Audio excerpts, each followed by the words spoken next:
Qu'est-ce qu'il y a de plus intime que de chercher un cadeau, de vouloir le donner à quelqu'un ou de recevoir un cadeau de quelqu'un? Eh bien, voyez-vous, il n'y a rien de plus insidieux que d'être rentré à l'intérieur même de cette intimité-là avec la question de l'économie. Eh bien, voyez-vous, le paradigme de l'économie, 3 principes. Voyons comment le cadeau tente de résister à ces 3 principes. Le premier principe, c'est de dire maximum de plaisir avec le minimum de peine. Vous voyez, on n'était pas très loin de la psychanalyse. C'est pour ça que la psychanalyse et le discours économique s'entendent parfois très très bien. D'ailleurs, les psychanalystes vivent très très bien, vous savez. Eh oui. Mais parce que tout simplement, travailler beaucoup pour peu de plaisir, non. L'idée serait d'avoir le maximum de plaisir avec le minimum de peine. Finalement, le discours économique, dans son premier principe, rejoigne quasi tout ce qu'on peut imaginer aujourd'hui du côté de la science ou de n'importe quelle recherche. Finalement, il s'est imposé véritablement comme étant le discours. Finalement, nous fonctionnons, qu'on le veuille ou non, avec cette idée de toujours le maximum de plaisir avec le minimum de peine. Freud l'avait dit. L'économie psychique, elle est du côté aussi de faire le minimum pour avoir le maximum de plaisir. Finalement, ça tient. Deuxième principe. Dans ce premier principe, d'abord, il y a quelque chose qui est de l'ordre de l'égocentrisme. Il ne s'agit pas que je me donne trop de peine si je n'ai pas tant de plaisir. Imaginez qu'à un moment, vous rencontrez votre enfant et vous lui dites « si on jouait ».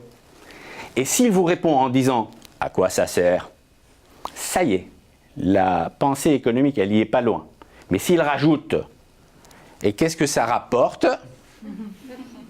Si je veux bien investir, mais en contrepartie, qu'est-ce que je reçois? Ça y est, vous êtes déjà dans le premier principe de la pensée économique. Deuxième principe, c'est l'altruisme.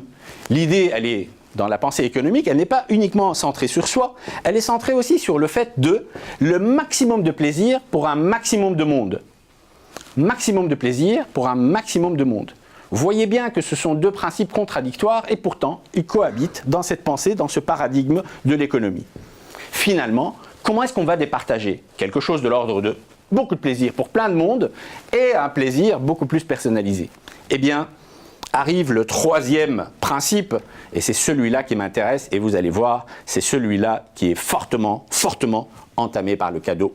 Mais c'est le principe que, pour arriver à départager quelque chose qui tend trop du côté de l'individu ou trop du côté de l'altruisme, eh bien, il va falloir mesurer les peines et le labeur. Et pour mesurer dans une balance les peines et les labeurs, il faut une mesure juste.